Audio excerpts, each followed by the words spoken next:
Welcome to Abhijeet Mishra channel. नमस्कार दोस्तों, Abhijit Mishra channel में आपका स्वागत है। नमस्कार दोस्तों, स्वागत है आप सबका अभिजीत मिश्रा चैनल पर। दोस्तों आज की इस वीडियो हम देखेंगे इलेक्ट्रीशियन से ऑब्जेक्टिव टाइप के प्रश्नों को। इससे पहले की वीडियो में हमने लगभग 50 प्रश्नों को शामिल किया था और उस वीडियो में जो बाकी रह गए थे उन सभी प्रश्नों को मैं आज की इस वीडियो में शामिल कर रहा हूं। तो चलिए आज की इस वीडियो में लगभग 80 प्रश्नों को हम लोग देखेंगे। तो चलिए वीडियो प्रारंभ करते हैं। जैसा कि आप स्क्रीन पर देख रहे हैं, पहला प्रश्न है, क्या होगा यदि एक चुंबक के कई टुकड़े कर दिए जाए तो प्रत्येक टुकड़ा एक स्वतंत्र चुंबक बन जाएगा। यानी इसमें ए ऑप्शन सही है। अगला प्रश्न है, सोलेनॉइड क्या होता है? तो सोलेनॉइड इकहरी परत वाली कॉइल होती है। यानी इसमें ए ऑप्शन सही है। अगला प्रश्न है, स्ट्रे क्षति निम्नलिखित में से क्या है? तो स्ट्रे क्षति लौह क्षति प्लस यांत्रिक क्षति है। यानी इसमें बी ऑप्शन सही है। अगला प्रश्न है, स्थिर क्षति क्या है?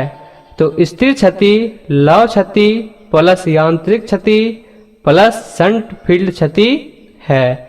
यानी इसमें ए ऑप्शन सही है। अगला प्रश्न है, संपूर्ण क्षति क्या है?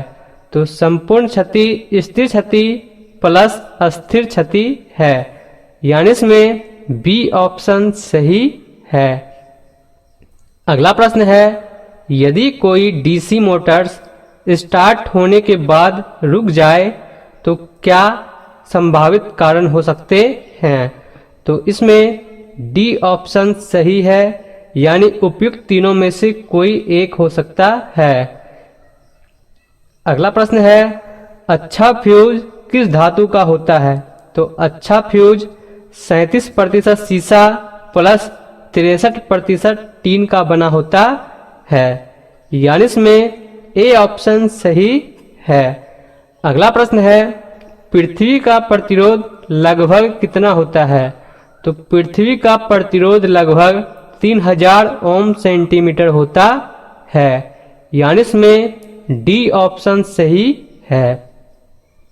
अगला प्रश्न है, अर्थ में नमक कोयला एवं जल क्यों डाला जाता है?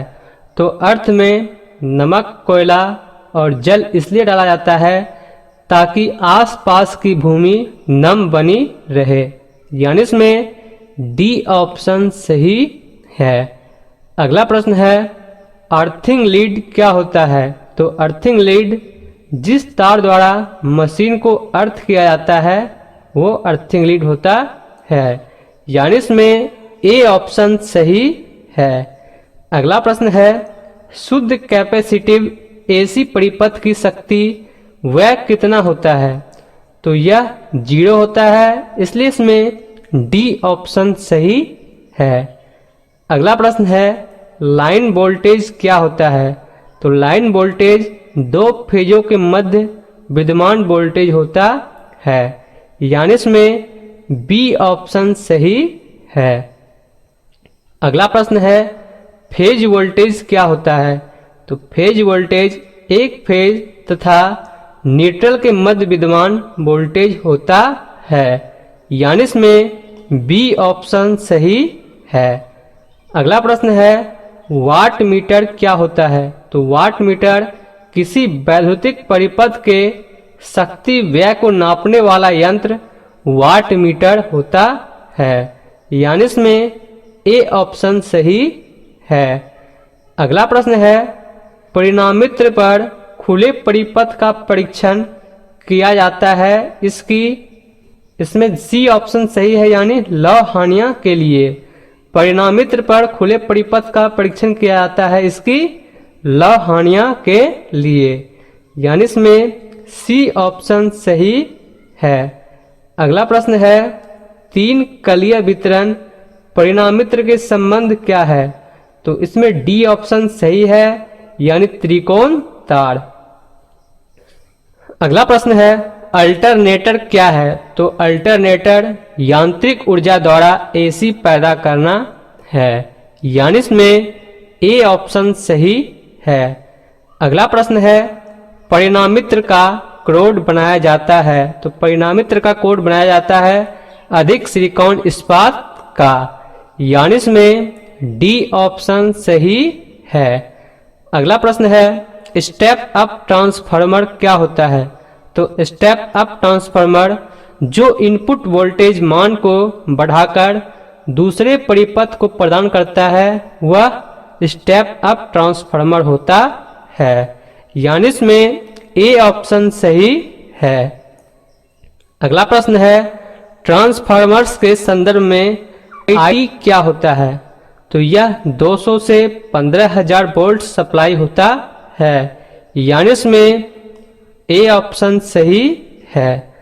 अगला प्रश्न है, ट्रांसफार्मर्स के संदर्भ में एच टी क्या होता है, तो एच टी 15,000 वोल्ट से अधिक की सप्लाई होता है, यानी इसमें सी ऑप्शन सही है। अगला प्रश्न है, सिक्वरल केज मोटर्स कितनी अश्व शक्ति तक बनाई जाती है, तो यह 100 अश्व शक्ति तक बनाई जाती है, यानी इसमें बी ऑप्शन सही है। अगला प्रश्न है, स्लिप रिंग इंडक्शन मोटर्स कितनी अश्व शक्ति तक बनाई जाती है, तो यह 1000 अश्व शक्ति तक बनाई जाती है, यानी इसमें बी ऑप्शन सही है। अगला प्रश्न है, प्रकाश तीव्रता का मात्रक क्या है, तो प्रकाश तीव्रता का मात्रक ल्यूमेन है, यानी इसमें बी ऑप्शन सही है। अगला प्रश्न है, निम्नलिखित में से कौन अग्निशामक यंत्र होते हैं, तो अग्निशामक यंत्र ये सभी होते हैं, इसलिए इनमें डी ऑप्शन सही है।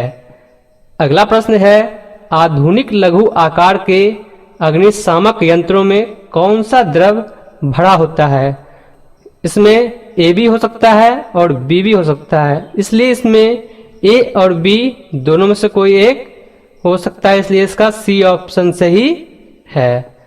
अगला प्रश्न है, ट्रांसफार्मर को डीसी वोल्टता में जोड़ने पर क्या होगा, तो यह प्रधान जल जाएगा एवं गौड़ में कोई ईएमएफ उत्पन्न नहीं होगा, यानी इसमें सी ऑप्शन सही है। अगला प्रश्न है, रिसीवर की वर्णन क्षमता बढ़ाई जा सकती है, तो रिसीवर की वर्णन क्षमता बढ़ाई जा सकती है ज़्यादा ट्यून्ड सर्किट्स का प्रयोग करके, यानी इसमें ए ऑप्शन सही है। अगला प्रश्न है, यदि संकेतों का विरूपण वॉल्यूम की वृद्धि से होता है तो कहाँ पर दोष है, तो इसमें सी ऑप्शन सही है, यानी वॉल्यूम कंट्रोल। अगला प्रश्न है, जीनर डायोड विनियामक में जीनर, इसमें ए ऑप्शन सही है, यानी जीनर डायोड विनियामक में जीनर को रिवर्स वायस्ड रखते हैं, यानी इसमें ए ऑप्शन सही है।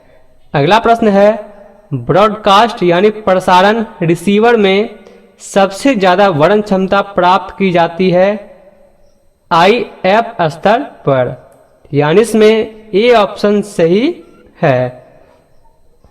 अगला प्रश्न है, टीवी में ध्वनि मॉड्यूलन होता है, तो टीवी में ध्वनि मॉड्यूलन होता है FM से, यानी इसमें बी ऑप्शन सही है।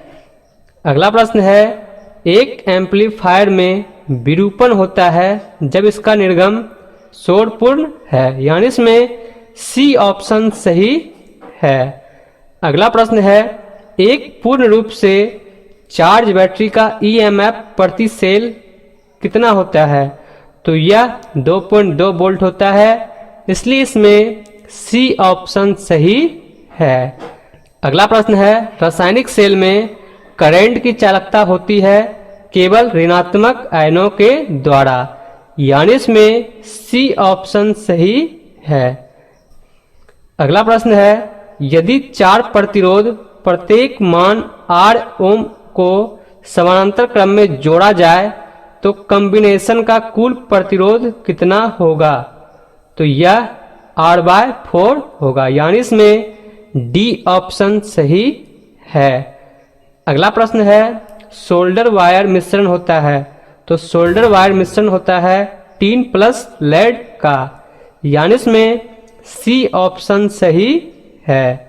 अगला प्रश्न है वोल्ट मीटर को विभवांतर मापने के लिए जोड़ा जाता है, तो वोल्ट मीटर को विभवांतर मापने के लिए जोड़ा जाता है समानांतर क्रम में, यानी इसमें ए ऑप्शन सही है।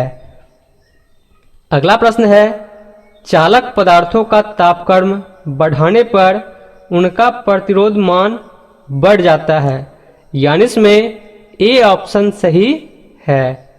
अगला प्रश्न है कैपेसिटेंस की इकाई है, तो कैपेसिटेंस की इकाई है फैराड, यानी इसमें सी ऑप्शन सही है। अगला प्रश्न है जब एसी सिग्नल की फ्रीक्वेंसी बढ़ाते हैं तब कैपेसिटिव रिएक्टेंस घटता है, यानी इसमें बी ऑप्शन सही है। अगला प्रश्न है मैगर का प्रयोग क्या मापने के लिए किया जाता है, तो मैगर का प्रयोग उच्च इंसुलेशन रेजिस्टेंस मापने के लिए किया जाता है, यानी इसमें बी ऑप्शन सही है। अगला प्रश्न है एक सिलिकॉन अर्धचालक डायोड का जंक्शन विभव होता है 0.7 वोल्ट, यानी इसमें बी ऑप्शन सही है। अगला प्रश्न है एलईडी में होता है पीएन जंक्शन, यानी इसमें बी ऑप्शन सही है। अगला प्रश्न है ट्रांसफार्मर में एडी करंट हानि होती है ट्रांसफार्मर में प्रयुक्त कोर के कारण, यानी इसमें बी ऑप्शन सही है। अगला प्रश्न है माइक्रोफोन का कार्य है, तो माइक्रोफोन का कार्य है ध्वनि तरंगों को विद्युत संकेतों में परिवर्तित करना, यानी इसमें ए ऑप्शन सही है। अगला प्रश्न है कौन से वेग का इंसुलेशन पदार्थ अधिक तापमान सह सकता है, तो यह सी वर्ग का, यानी इसमें सी ऑप्शन सही है। अगला प्रश्न है एक चार्ज किए हुए खोखले गोले में विभव होगा 0, यानी इसमें ए ऑप्शन सही है। अगला प्रश्न है एक पूरी तरह से चार्ज लेड एसिड बैटरी में धनात्मक एवं ऋणात्मक प्लेटों पर सक्रिय पदार्थ होगा लेड पेरोक्साइड और शुद्ध लेड, यानी इसमें सी ऑप्शन सही है। अगला प्रश्न है एक डीसी मोटर की गति वापसी ईएमएफ के प्रत्यक्ष समानुपाती है, यानी इसमें सी ऑप्शन सही है। अगला प्रश्न है स्थिर लोड पर यदि लोड का शक्ति गुणांक निम्न हो तब यह अधिक धारा लेगा, यानी इसमें ए ऑप्शन सही है। अगला प्रश्न है ट्रांसफार्मर के किस भाग में सबसे अधिक ऊष्मा उत्पन्न होती है, तो ट्रांसफार्मर के वाइंडिंग भाग में सबसे अधिक ऊष्मा उत्पन्न होती है, यानी इसमें सी ऑप्शन सही है। अगला प्रश्न है समकालिक गति और मोटर की प्रेरणिक गति के अंतर को क्या कहते हैं, तो इसे स्लिप कहते हैं, यानी इसमें बी ऑप्शन सही है। अगला प्रश्न है अधिक धारा को नापने के लिए कौन सा यंत्र उपयोग में लाया जाता है, तो अधिक धारा को नापने के लिए धारा ट्रांसफार्मर यंत्र को उपयोग में लाया जाता है, यानी इसमें सी ऑप्शन सही है। अगला प्रश्न है कौन से रेक्टिफायर में 4 डायोड प्रयोग किए जाते हैं, तो इसमें सी ऑप्शन सही है, यानी पूर्ण तरंग ब्रिज रेक्टिफायर। अगला प्रश्न है भारत में मानक आवृत्ति पर ज्यावक्रीय तरंग की नियतकालिक समय क्या है, तो यह 0.02 सेकेंड है, यानी इसमें डी ऑप्शन सही है। अगला प्रश्न है जिस धात्विक छड़ या प्लेट के माध्यम से विद्युत धारा विलयन से बाहर निकलती है वह क्या है? तो वह एनोड है, यानी इसमें बी ऑप्शन सही है। अगला प्रश्न है, एल्युमिनियम के एक पीस की फाइलिंग करनी है, किस प्रकार का फाइल कट अधिक उपयुक्त होता है? तो क्वर्ड उपयुक्त होता है, यानी इसमें डी ऑप्शन सही है। अगला प्रश्न है, निम्नलिखित में से किसे उत्पन्न करने के लिए अल्टरनेटर का प्रयोग किया जाता है? तो अल्टरनेटर का प्रयोग एसी को उत्पन्न करने के लिए किया जाता है, यानी इसमें ए ऑप्शन सही है। अगला प्रश्न है, फ्रीक्वेंसी को मापा जाता है, तो फ्रीक्वेंसी को मापा जाता है हर्ट्ज में, यानी इसमें सी ऑप्शन सही है। अगला प्रश्न है, एक मोटर इलेक्ट्रिक ऊर्जा को किसमें बदलती है? तो मोटर इलेक्ट्रिक ऊर्जा को मैकेनिकल ऊर्जा में बदलती है, यानी इसमें डी ऑप्शन सही है। अगला प्रश्न है, एक ट्रांसफार्मर में एक वाइंडिंग जिसे इनपुट की तरह इलेक्ट्रिक सप्लाई दी जाती है को क्या कहते हैं? तो इसे प्राइमरी वाइंडिंग कहते हैं, यानी इसमें ए ऑप्शन सही है। अगला प्रश्न है, एक डीसी जनरेटर में इंटरपोलो के लिए निम्नलिखित में से क्या कार्य है? तो इसमें ये तीनों ऑप्शन के कार्य है, इसलिए इसमें डी ऑप्शन सही है, यानी उपयुक्त सभी। अगला प्रश्न है, कम्यूटेटर सेगमेंट्स के बीच निम्नलिखित में से कौन इंसुलेशन होता है? तो इसमें माइका होता है, इसलिए इसका डी ऑप्शन सही है। अगला प्रश्न है, क्या 3 फेज एवं 1 फेज प्रणाली में प्रयोग किए जाने वाले वाट मोटर्स एक जैसे होते हैं? तो हाँ, ये सभी एक जैसे होते हैं, इसलिए इसमें ए ऑप्शन सही है। अगला प्रश्न है, सिक्वेरल फेज मोटर्स कितनी अश्व शक्ति तक बनाई जाती है?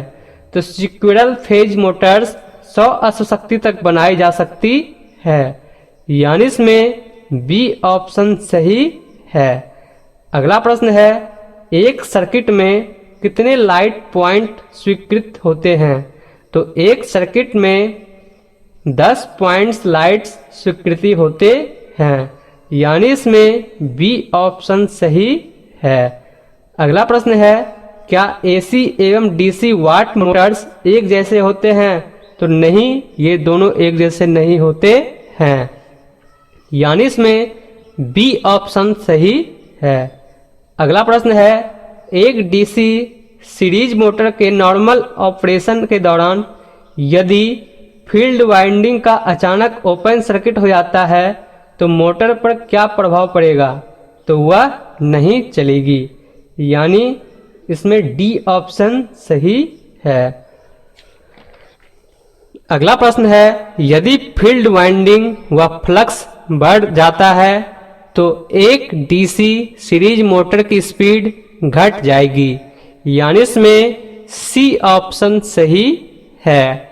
अगला प्रश्न है, अल्टरनेटिंग करंट और वोल्टेज के परिमाण और दिशा को एक सीधी लाइन के साथ एक एरो लगाकर संबोधित किया जाता है, वह क्या प्रकट करती है? तो वह वेक्टर मात्रा प्रकट करती है, यानी इसमें बी ऑप्शन सही है। अगला प्रश्न है, आपको गर्म पानी के गीजर की मरम्मत करनी है, यह गीजर गर्म पानी नहीं दे रहा है, निम्नलिखित में से किसको चेक करके यह दोष पाया जा सकता है?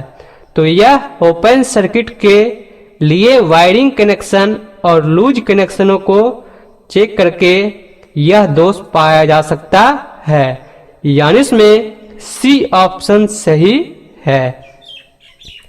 अगला प्रश्न है, आपको गर्म पानी के गीजर जिसका टैंक लीक कर रहा है की मरम्मत करनी है, इसका संभावित कारण क्या हो सकता है? तो इसका संभावित कारण थर्मोस्टेट के चारों ओर से लीक होना हो सकता है, यानी इसमें ए ऑप्शन सही है। तो आज के इस वीडियो में बस इतना ही। उम्मीद करता हूँ आपको आज की यह वीडियो काफ़ी अच्छी लगी होगी। तो लाइक बटन पर क्लिक जरूर करें और इसे अपने दोस्तों में शेयर जरूर करें। और यदि आपने अब तक इस चैनल को सब्सक्राइब नहीं किया है तो सब्सक्राइब कर लें, ताकि इसी तरह के और परीक्षा उपयोगी वीडियोज आप तक पहुंचते रहे। धन्यवाद। आपका दिन शुभ हो।